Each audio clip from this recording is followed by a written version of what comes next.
माझा स्वतःचा मतदारसंघ गेला, मला लोकसभेत उभं राहायचं नव्हतं, पण समजा प्रीतमताईंना नाही मला दिलं तर मला तर पक्षाचा आदेश पाळणंच आहे. माझा मतदारसंघ जो मुंडे साहेबांनी बीजारोपण केलं तो गेला, पण पक्षाचा आदेश म्हणून आपण काम केलं. आता मी म्हणले की नाही मला जाऊन कुठं तरी निवडणूक लढायची दुसऱ्या जिल्ह्यात, लोक म्हणाले मी पडल्यावर राजीनामे दिले लोकांनी, आमच्याकडून लढा, गंगाखेडमधून लढा, पाथर्डीमधून लढा, कुठं त्या जिंतूरमधून लढा, आष्टीमधून लढा, लोक सगळीकडून लढाच म्हणाले, माजलगावमधून लढा. असं नसतं रे, सगळीकडे आपणच नसतो, दुसऱ्यालाही संधी दिली पाहिजे. माझ्या कार्यकर्त्यांसाठी, माझ्या भारतीय जनता पार्टीच्या मतदारासाठी हा सुवर्ण योग आहे. मी यावेळी म्हणलं होतं की मी दुसऱ्या पक्षाला आतून बाहेरून काही मदत करणार नाही.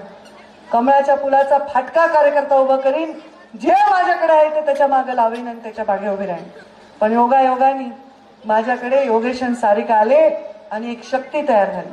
आपल्याकडे पुण्याई आहे, कमळ आहे, प्रधानमंत्री आहे, मुख्यमंत्री आहे आणि त्यांच्याकडे मोठी यंत्रणा आहे, मोठी टीम आहे आणि ती टीम PhD झालेली आहे, जसं जगदीश भाऊचा कार्यक्रम. आता तुम्ही काय करा, त्या घड्याळीचा आणि तुतारीचा एक कार्यक्रमच करून टाका, कार्यक्रमच करून टाका आणि एक कमळ जे तुम्ही एवढे वर्ष मुंडे साहेबांच्या विश्वासाने हातात धरले त्या कमळाला गरिमापूर्वक विजय मिळवून द्या आणि आम्हाला तुमची सेवा करण्याची संधी द्या.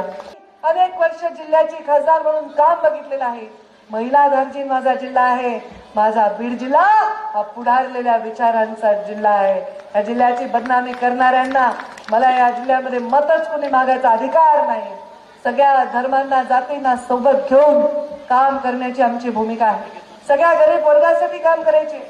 मला आता योगेश क्षीरसागरांनी सांगितलं किती कामं केले हे आपण ज्या रस्त्यावर हे नगर उत्थान बदलाय का हो जगदीश भाऊ.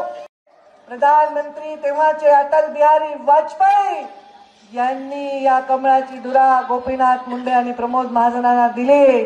आमच्या देशाचे प्रधानमंत्री नरेंद्र मोदी यांनी 100% भाजपा करण्याची जबाबदारी पंकजासारख्या छोट्या कार्यकर्त्याला दिली. तर या कमळाचा बाग फुलवण्याची कितीतरी मोठी कामगिरी केवळ आणि केवळ तुमच्या आशीर्वादाने मी करू शकेन. हा पंकजा ताई बाग नाही फुलवत आहे, तुम्ही फुलवताय तुम्ही. अरे मला काही लोक विचारायले लग्नाला या कुणाच्या